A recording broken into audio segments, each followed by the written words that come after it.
Alors, bonjour à toutes et tous. On va se présenter, puis on va vous demander de faire un petit sondage sur vos téléphones. Donc, je vous engage déjà à préparer vos téléphones en vue du petit sondage. Mais je vais commencer par me présenter, puis je laisserai Christophe se présenter. Donc, je m'appelle Emma Villarem, je suis docteure en neurosciences cognitives et je suis directrice et cofondatrice d'une agence qui s'appelle City, qui est une agence pluridisciplinaire qui mêle des spécialistes en sciences du cerveau et du comportement, architecture et urbanisme, pour faire rentrer un peu le facteur humain, entre guillemets, les connaissances et les outils qu'on a qui sont issus de la recherche sur le cerveau et le comportement, à la façon dont on fabrique la ville. Et donc, on va essayer de vous parler de ça, mais je laisse Christophe se présenter. Merci. Alors bon, moi c'est Christophe Blaison, je suis maître de conférence à l'Université de Paris, Université de Paris-Cité, maintenant. On change de nom toutes les 2 semaines. Donc ça, c'est le dernier. Donc c'est à l'Institut de psychologie à Boulogne. Je suis maître de conférence en psychologie sociale, au laboratoire de psychologie sociale. Et effectivement, depuis plusieurs années, je m'intéresse à une étude psychosociale de l'espace, et plus précisément comment les gens appréhendent l'espace émotionnellement, comment ils le définissent émotionnellement et quelles conséquences ça a sur leur comportement, leurs envies d'approcher ou d'éviter les choses dans l'espace.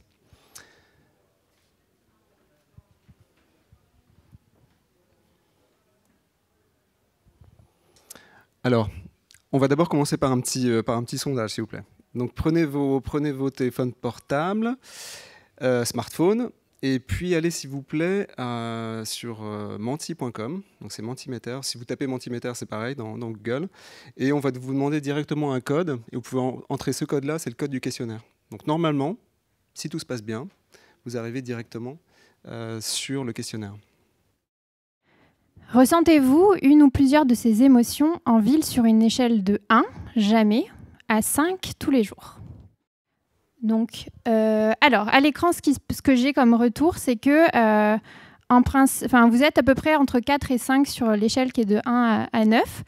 Et donc ça veut dire que vous ressentez plutôt, ni jamais ni toujours, mais sur une base plutôt régulière des émotions dans la ville, avec en tête la joie, en queue la surprise à 4, et sinon les émotions négatives que sont colère, peur, tristesse, dégoût sont autour de 4,5. Donc ça veut dire que c'est ni jamais ni tous les jours, mais plutôt régulièrement.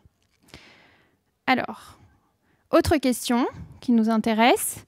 À quel point ces émotions influencent-elles vos déplacements en ville? Sur une échelle de 1 qui serait de l'évitement, 5 qui serait de l'approche. Si c'est ni l'un ni l'autre, vous pouvez répondre au milieu. Donc merci. Alors, on a la joie de 1 à 5, entre 1 étant évitement et 5 approche, c'est à 4,3, donc vous avez plutôt des intentions d'approche lorsque vous ressentez de la joie. Pour les 4 émotions négatives, on est plutôt du côté de l'évitement, de 1,8 à 2,3, et la surprise, plutôt l'approche. Donc là, on voit que finalement, il n'y a pas beaucoup de réponses qui tombent pile au milieu. Ça pourrait impliquer que les émotions que vous ressentez, elles influencent votre façon de naviguer en ville. Et dernière question, pensez-vous qu'il faille prendre en compte les émotions dans la façon dont on conçoit ou dont on gère les espaces? Oui, c'est incontournable. Oui, mais ce n'est pas faisable. Non, car c'est trop subjectif.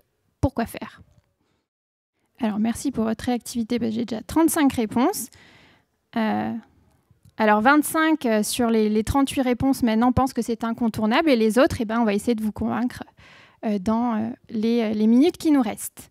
Donc, merci pour votre contribution. Gardez vos téléphones pas trop loin. Il y aura une question pendant l'intervention de Christophe qui vous sera posée à propos d'une expérience. Mais on va pouvoir avancer. Merci pour votre réactivité.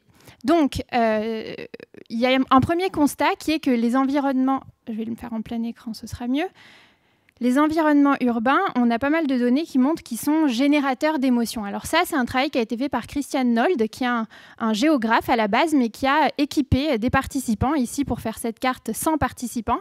Il a équipé ces participants d'un bracelet qui mesure ce qu'on appelle la réponse électrodermale. Certains d'entre vous étaient dans la conférence de Nathalie Georges tout à l'heure, elle en a parlé. C'est une mesure physiologique du niveau d'éveil émotionnel d'un individu. C'est-à-dire que si vous vous trouvez dans un endroit qui stimule vos émotions, il y a un degré d'éveil émotionnel émotionnel qui est haut, comme représenté par l'intensité du rouge là, ou bas. Et en fait, il a équipé 100 participants de ce bracelet, il les a laissés déambuler dans San Francisco, et il a produit cette carte, qui est une carte émotionnelle de la ville. Les gens pouvaient aussi reporter des précisions sur ce qu'ils ressentaient. Et on peut voir que les émotions qu'on ressent dans la ville, elles sont aussi souvent liées à la perception de notre environnement. Par exemple, des fleurs qui sentent bon. Par exemple, un environnement qui est ennuyeux et qui est du coup sous-stimulant. Ou des rencontres sociales qui peuvent aussi générer des émotions, des oiseaux dans les arbres qui font des sons qui nous intéressent, etc. Et donc, ces émotions-là, elles vont être générées quelque part par notre environnement urbain, que ce soit l'environnement bâti, par exemple l'architecture, ou l'environnement naturel, c'est-à-dire par exemple la présence de nature en ville. Et si je voulais vous donner un exemple d'environnement qui génère des émotions chez l'homme lorsqu'on parle d'environnement urbain, il y a un exemple qui est très renseigné dans la littérature scientifique, c'est l'exemple du rapport à la nature. On voit en effet que si l'on étudie un petit peu les données sur le comportement, que lorsque les gens se trouvent dans un espace vert en ville, mais aussi en dehors de la ville, mais dans un espace vert en ville, il y a plein de conséquences bénéfiques sur leur santé mentale, sociale et physique. On voit une amélioration du bien-être, une amélioration de l'humeur, on voit même une amélioration des performances cognitives. Et ici, c'est juste une étude qui a recensé les tweets qui sont produits dans différents parcs urbains à Birmingham. Et vous voyez que la couleur verte représente les tweets positifs et la couleur rouge, les tweets négatifs. Après, c'était une analyse du contenu des tweets. C'est juste comme ça pour que vous ayez une vue d'ensemble qu'en principe, le fait d'être immergé dans la nature procure des émotions positives. Et donc là, je parlais d'émotions positives, le fait que lorsqu'on ressent des émotions positives dans un environnement urbain, ça va plutôt nous inciter à l'approcher, même à adopter des comportements qu'on n'adopterait pas ailleurs. Par exemple, dans un parc, on va s'y rencontrer, on va s'y relaxer, on va s'y détendre, etc. Mais c'est intéressant de se demander ce qui se passe avec les émotions négatives. Lorsque je vous ai fait répondre là, on voyait que les émotions négatives que sont colère, peur, tristesse et dégoût étaient quand même stimulées dans l'environnement urbain plutôt régulièrement. Et on a plein de données qui montrent que les émotions négatives, ça nous met en mouvement aussi. Là, c'était juste pour introduire la présentation que Christophe a donnée. Mais quand on ressent de la peur, par exemple dans une maison hantée, on voit une tendance à l'action qui est extrêmement claire. Alors, on a tendance à se regrouper avec les autres aussi. C'est une composante un peu plus sociale de la peur. Mais qu'est-ce qui se passe dans l'environnement ? Eh bien, plutôt que de me baser sur la littérature chez l'humain, je voulais vous montrer un cas de la littérature sur l'animal, parce que quand on parle d'émotion, il y a pas mal de littérature comparée entre les études sur l'animal et les études sur l'humain. Il y a beaucoup de points communs. Et l'exemple que je voulais vous donner par rapport à la peur, on pourrait trouver des exemples de peur en ville, il y en a, mais disons que là, c'est une belle représentation de ce qui s'appelle dans la littérature animale les landscape of fear, donc les paysages de la peur. Et si on regarde, par exemple, cette étude de 2009, elle regarde l'utilisation du territoire que fait un singe vervé, donc avec en rouge les endroits qui sont très fréquentés et en bleu les endroits qui sont peu fréquentés. Et qu'ensuite, on regarde les mêmes cartes, mais pour les 4 prédateurs principaux du singe vervé, on observe qu'il y aurait des paysages de la peur, c'est-à-dire des endroits qu'on fréquente moins, parce que le risque pour la survie est très élevé. Bien sûr, on ne va pas pouvoir faire ces cartes chez l'homme, parce que les prédateurs sont moins bien identifiés, quoique il y a des cartes maintenant qui testent le niveau de risque en fonction de l'exposition à des nuisances environnementales. On pourrait parler de prédateurs de l'humain en ville en parlant de la pollution, par exemple. Mais comment on étudie ça de façon un petit peu plus contrôlée chez l'humain et comment on étudie ça au laboratoire? Et je vais passer la parole à Christophe. Merci Emma. Alors oui, en fait c'est une très bonne transition ici. Je vais vous parler un petit peu du concept de champ affectif qu'on a développé avec mes collègues. L'idée, un peu comme Landscape of Fear, l'idée c'est que l'être humain est quand même très doué pour avoir une représentation, se faire des représentations mentales de ce qui se passe à l'extérieur de lui, et notamment de son environnement. Donc, pour vous déplacer, pour vous orienter dans un espace, vous allez d'abord vous le représenter mentalement. Le problème, c'est que pour s'orienter de manière efficace et de manière adaptée, ça ne suffit pas. Il ne faut pas savoir seulement où les choses sont, il faut aussi savoir comment les choses se ressentent. Est-ce que les choses dans l'espace sont positives? Est-ce que les choses dans l'espace sont négatives, etc. Donc vous allez vous faire une espèce de carte cognitive, par exemple de cette salle. Et par-dessus, ce qu'on propose, c'est que vous allez plaquer un champ affectif par-dessus. Donc une représentation affective, un peu comme, si vous voulez, une carte des températures en couleur. Température rouge, chaude, j'approche. C'est positif, j'ai envie d'y aller. Température bleue, comme on voyait sur la Landscape of Fear, quelque chose qu'on va plutôt éviter. Et en fait, toute l'idée de notre travail, c'est en laboratoire, avec des expériences très simples au départ, essayer de voir comment les gens forment ce type de représentation affective de l'espace, qu'on a appelé champ affectif. Et donc, forcément, les champs affectifs, c'est aussi dans la ville. Vous avez tous une représentation de Paris. Et je pense que sur cette représentation, vous plaquez un champ affectif. Vous savez quelle zone vous attire, vous savez quelle zone vous l'évitez. Alors, un des prémices de base, c'est que ces champs affectifs sont générés à partir d'endroits localisés qui sont très chargés en affect. Genre quelque chose de menaçant. Donc ça, c'est quelque chose qu'on utilise beaucoup, quelque chose qui va vous faire peur, ce que j'ai symbolisé ici. Et en fait, c'est comme, il faut s'imaginer ça, cet endroit très chargé en affect, ça va être comme un aimant qui va générer un champ, seulement ce champ ne sera pas magnétique, il sera affectif.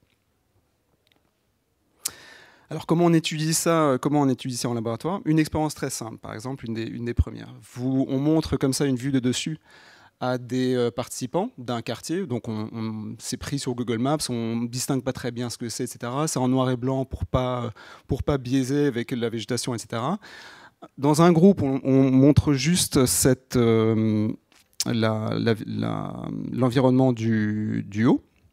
Et dans la condition expérimentale, on leur dit, écoutez, c'est exactement le même quartier, mais au bout, il y a un endroit où l'insécurité règne. Donc quelque chose qui évoque normativement de la peur à peu près chez tout le monde. Et on leur demande simplement de rapporter leurs sentiments. Donc pour ça, ils ont une petite échelle très connue dans le domaine pour mesurer ce que les gens sentent à un certain moment. Ça va de 1 sentiment très déplaisant, 9 sentiments très, très plaisants. Donc vous avez la banane ou bien l'inverse. Et on pose cette question à chaque endroit que vous avez ici, donc 0, 1, 2, 3, 4, donc à plusieurs distances de ce qu'on appelle un hotspot négatif, donc de cet endroit menaçant. Dans la condition contrôle où il n'y a rien, les gens ont très peu d'informations, ils ne voient pas trop ce qui se passe, donc logiquement, ils sont assez neutres. Même, il y a une petite tendance positive, mais ils sont à peu près entre 5 et 6 au niveau de l'échelle, donc ils ont un sentiment neutre. Mais alors, qu'est-ce qui se passe? La question, c'est qu'est-ce qui se passe dans la condition expérimentale? Comment ce point chaud négatif, ce hotspot négatif, va influencer la perception affective des environs? Donc, comment il va influencer le champ affectif? Donc, je vous donne un indice. Ça, c'est le résultat donc, avec endroit menaçant. Donc, ça, c'est le groupe expérimental. La distance 0, donc dans l'endroit menaçant, voilà, les gens ont à peu près donné une moyenne de 2, ce qui est plutôt négatif. Et en fait, ce qu'on va vous demander ici, parce qu'on est un petit peu curieux, voir qu'est-ce que vous prédisez que la moyenne des personnes ont rapporté pour les distances 3 et 13. Pardon. Alors, s'il vous plaît, vous pouvez reprendre Mentimeter. Normalement, vous devriez avoir une question qui s'appelle maintenant, à votre avis, comment les gens en général diraient qu'ils se sentiraient sur l'échelle entre 1 et 9 s'ils devaient être premièrement à la distance 3. Donc la distance 3, c'est celle que je vous ai indiquée ici. Donc regardez à peu près la distance. Bon, vous ne voyez pas trop l'échelle, mais bon, ça vous donne une petite idée.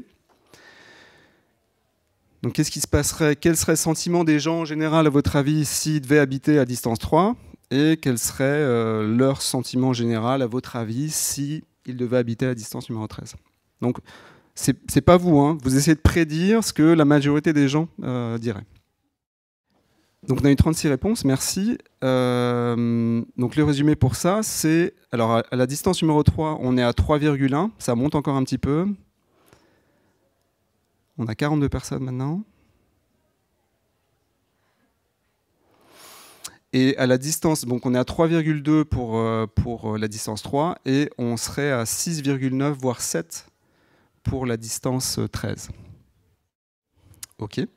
Bon, je vais vous montrer maintenant ce que... Donc 7, moi j'ai l'impression que c'est pratiquement la même valeur que dans la condition contrôle finalement. Donc c'est simplement vous diriez que voilà, l'influence négative diminue comme ça avec la distance et finalement elle revient au neutre au bout d'un moment. C'est ça à peu près? Ou vous avez une autre interprétation? Ouais, c'est vrai, pardon. Au tableau, je ne voyais pas trop, mais effectivement, 7, c'est un cran au-dessus de 6, effectivement. Alors, on va voir ce que font réellement les gens. Et c'est à peu près ça. Donc, c'est pas mal. Donc, voilà ce que, quand on demande vraiment individuellement aux personnes qu'est-ce qu'elles ressentiraient si elles devaient habiter à ces différentes distances, voilà ce qu'on obtient. Et ce qu'on obtient, c'est ce qu'on appelait une polarisation affective. Donc là, en fait, ce qu'on observe, c'est que quelque chose de négatif, ça ne va pas forcément avoir que du négatif. Okay, ça va avoir une influence négative dans les premières distances. Et quand vous éloignez assez, il va y avoir un effet de contraste, donc un effet contraire, ça va aller au-delà de la condition contrôle. Donc finalement, quelque chose de négatif à un certain endroit peut aussi avoir un effet positif, entre guillemets, à un autre endroit. Bon, est-ce qu'on peut avoir une variable dépendante un petit peu plus intéressante ? On a fait le même type d'étude, et cette fois-ci, on ne demandait pas d'auto-rapporter un jugement affectif, on demandait quel loyer les personnes seraient prêtes à mettre dans un certain type d'appartement, à différentes distances de ce point chaud dans la condition expérimentale ou dans la condition contrôle sans ce point chaud. Et en fait, on obtient la même chose. Et là, ce qui est intéressant, c'est que, bon, évidemment, proche du point chaud négatif, les loyers sont moins élevés que la condition contrôle. La condition contrôle, elle est en pointillé, donc sans endroit menaçant. Par contre, avec l'endroit menaçant, vous êtes loin de l'endroit menaçant. Le 4, c'est l'endroit, dans le cadre de référence qu'on a donné, c'est l'endroit le plus distant. Vous voyez qu'en fait, il y a un gain de $150 parce que c'est des participants américains. Sur la volonté de mettre un certain loyer dans cet appartement. Donc $150, c'est pas mal étant donné que la moyenne c'est $500. Donc ça fait quand même une certaine somme. Mais le problème c'est qu'on ne se rend pas bien compte quand même de la taille de l'effet. Il faudra pouvoir comparer à quelque chose qui pourrait nous donner une appréciation un peu plus concrète de ce que ça représente. Et on a fait une autre étude à propos de ça. Dans un groupe, on montre la condition standard du dessus. Et dans une autre condition, on compare l'effet qu'aurait ce point chaud éloigné par rapport à l'effet d'un parc, dont on a vu qu'il a une influence positive sur les environnements. C'est quelque chose de positif, donc il devrait avoir une influence positive à proximité. Qu'est-ce que, au niveau du loyer, qu'est-ce qui se passerait dans ce cas-là? Et on a une troisième condition où on fait les deux. On met le hotspot négatif loin, on met le parc près, et on essaie de voir qu'est-ce qui se passerait. Est-ce que les deux effets vont s'ajouter? Est-ce que ça sera encore plus positif? Ou est-ce qu'il se passe autre chose? Alors je vous montre le résultat de base, comme d'habitude. Sans endroit menaçant, on est à 400, on est pratiquement à $500, comme avant. On a un petit effet de contraste pour l'endroit menaçant. Donc là, c'est que l'endroit qui est loin du hotspot négatif. C'est un peu moins élevé parce qu'on avait un petit peu une autre méthodologie, mais bon, on a $90 de plus. Et maintenant, ce qui est intéressant, c'est voir, mais quel serait l'effet d'un parc en fait? Et dans la consigne, on dit, bon, c'est un beau parc urbain, c'est un parc urbain qui est agréable. Et en fait, il se passe ça. Finalement, le parc n'a pas d'effet plus positif qu'un endroit menaçant distant. Ils ont le même effet. Est-ce que les deux effets s'ajoutent? Si je sais que je suis très loin de quelque chose de négatif et que je suis proche d'un parc, est-ce que je suis particulièrement prêt à investir de l'argent dans un appartement? En fait, là aussi, on voit que les effets en fait, ne s'ajoutent pas. On aurait pu penser peut-être que voilà, ça serait encore plus positif, mais ce n'est pas le cas ici. Bon, il y a différentes explications, peut-être qu'on pourra y venir après. J'aimerais bien avancer ici. Alors, bon, là, on constate qu'un parc est positif, a une influence positive à proximité. OK ? Les endroits menaçants ont des influences négatives à proximité. Et alors, ce qui vient à l'esprit peut-être, c'est de se dire, bon, est-ce qu'on pourrait mitiger l'influence négative d'endroits marqués négativement sur les environs? C'est-à-dire, qu'est-ce qui se passerait si on faisait ça? Donc, vous avez quelque chose de menaçant dans la condition du dessus, et une autre condition où vous mettez quelque chose de plaisant, d'agréable, à côté de quelque chose de menaçant. Qu'est-ce qui va se passer dans ce cas-là? Et dans une troisième condition, on a rajouté quelque chose d'autre qui est également positif, mais qui est d'une autre nature. Et en fait, on injecte le soi du participant dans le petit scénario. On leur dit, bon, imaginez que ce soit votre propre maison. Et c'est une maison familiale. Et vous l'avez depuis très longtemps, elle est depuis longtemps dans votre famille, etc. Donc on essaye d'injecter une certaine dose d'attachement dans ce lieu-là. Et voilà ce qu'on obtient. Alors, endroit menaçant par rapport au contrôle. Bon, on a le pattern comme d'habitude. Là, c'est de nouveau une échelle d'affect, tout simplement. Et je vous montre maintenant avec le parc. C'est assez dévastateur parce qu'en fait, le parc n'a aucun effet. Le pattern est exactement le même. Il n'y a pas de différence significative entre les deux patterns. Bon, il y a d'autres données que j'ai pas le temps de vous montrer ici, mais qui montrent que c'est le cas parce que la positivité du parc est complètement annihilée, et donc il n'a plus d'influence positive, si vous voulez, pour contrer l'influence négative du hotspot négatif. Donc les parcs, à côté d'endroits menaçants tels qu'ils sont opérationnalisés ici, tels qu'on les a choisis, ça ne fonctionne pas bien. Par contre, quand on dit aux participants que leur propre maison est à côté du parc, là ça marche mieux. Alors c'est toujours pas, ça protège pas complètement. L'effet bouclier n'est pas total parce que vous voyez ça continue à monter et on a quand même l'effet de contraste à la fin. Mais quand même, par rapport au parc, il se passe quelque chose d'avantage. Là aussi, il y a plusieurs processus qui sont possibles. On n'a pas encore réussi à tester exactement, enfin à déterminer lesquels, mais par exemple, alors ça pourrait être quelque chose de motivationnel. Comme on a injecté le soi dans le quartier, on connaît les effets de protection du soi. Le fait que vous avez injecté le soi dans le quartier, l'influence négative n'a peut-être pas moins de force pour influencer négativement sa propre maison. Elle conserve de l'influence positive et c'est pour ça que vous avez l'aspect bombé que vous avez ici. Ou alors c'est parce que une maison, pas forcément la vôtre, est plus facile à défendre. Donc c'est un endroit fermé.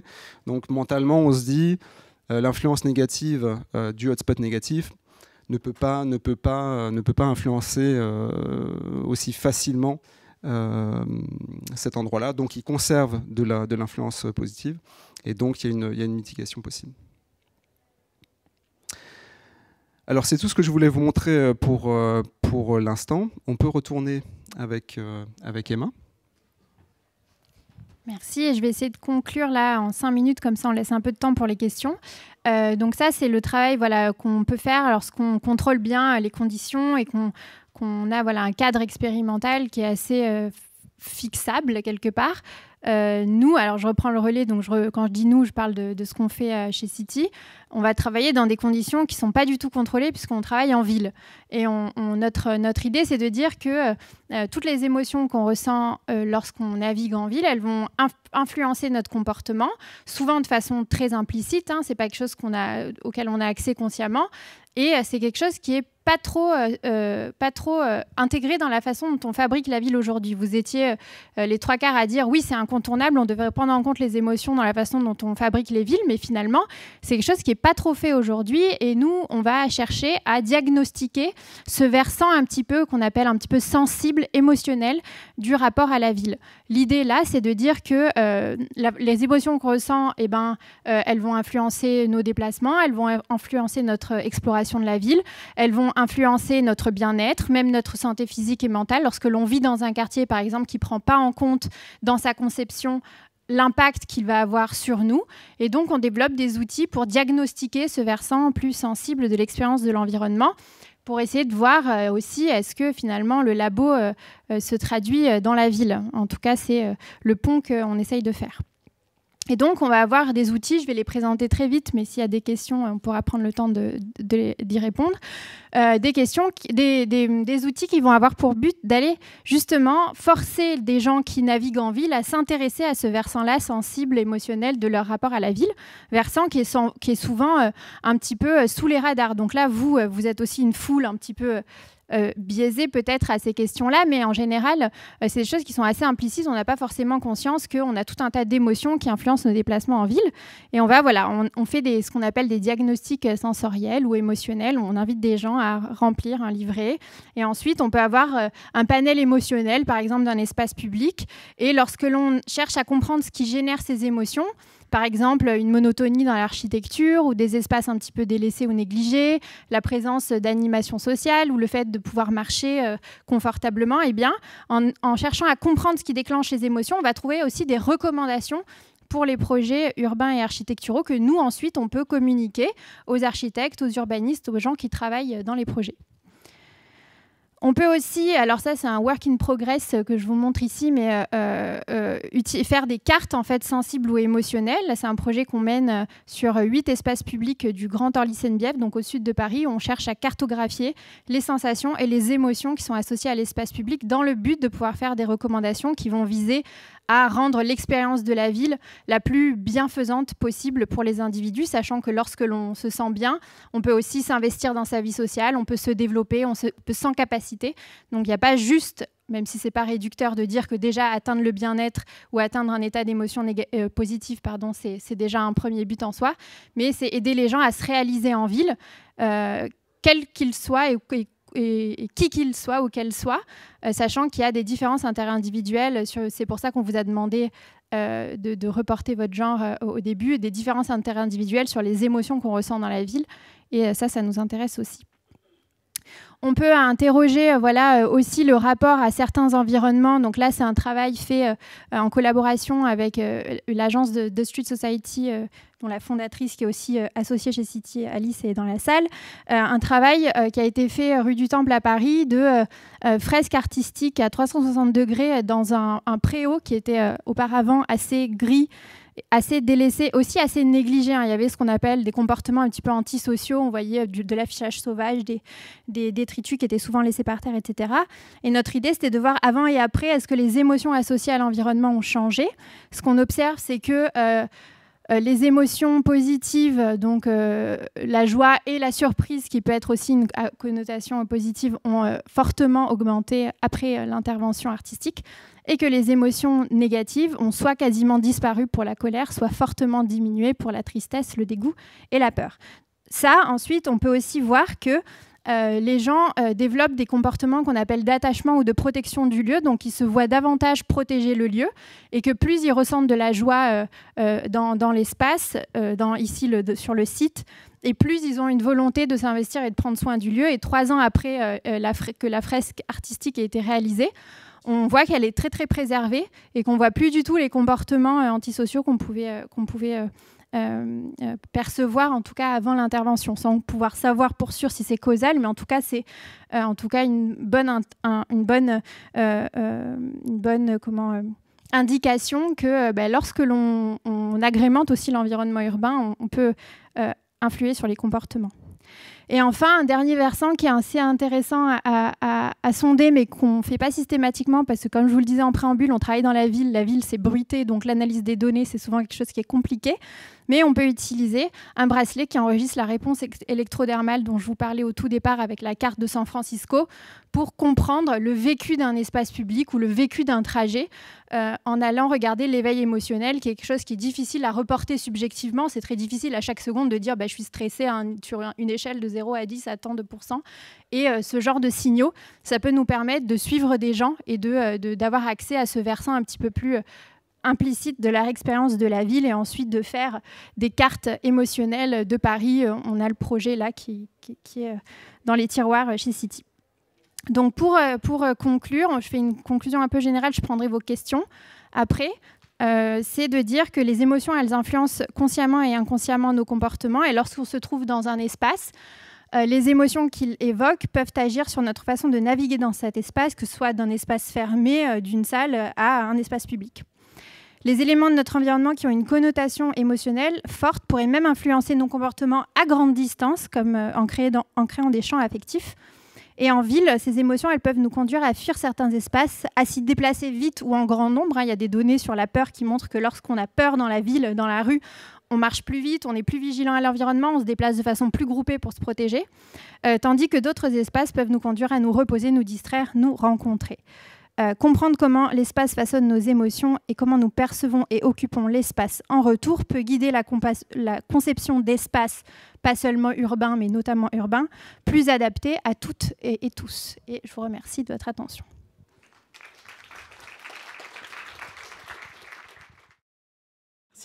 Merci beaucoup pour cette super présentation. Moi, j'avais une question par rapport justement un peu à ce dernier constat sur la ville adaptée à tous et à toutes. On sait que la ville, il y a aussi énormément de choses qui rentrent plutôt dans des champs de la sociologie ou en tout cas où on peut voir les inégalités et des comportements hyper différents, justement, qui ne sont pas généralisés, on va dire, à tout le monde.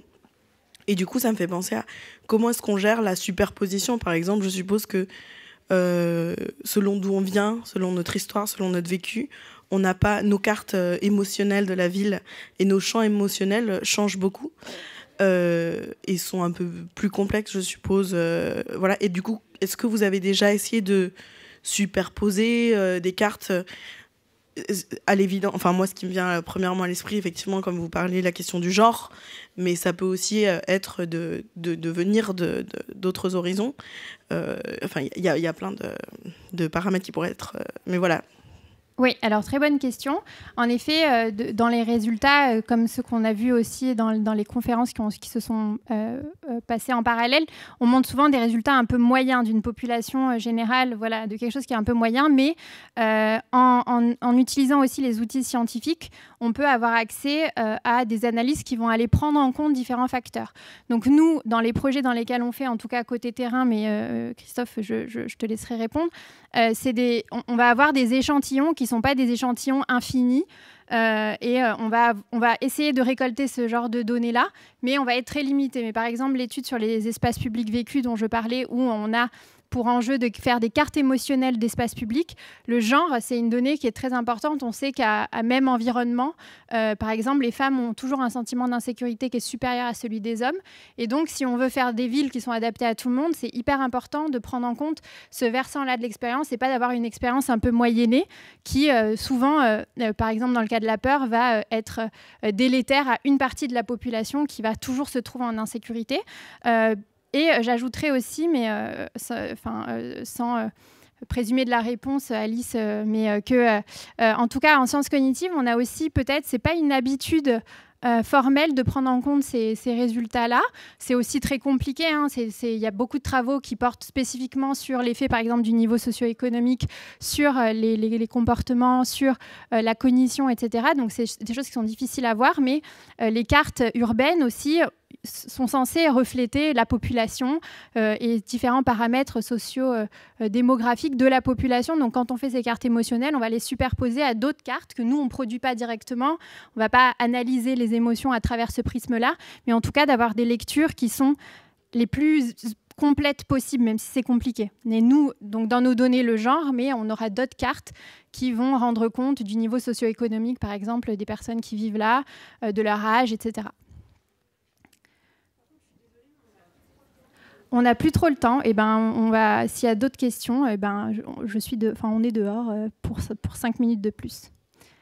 Merci.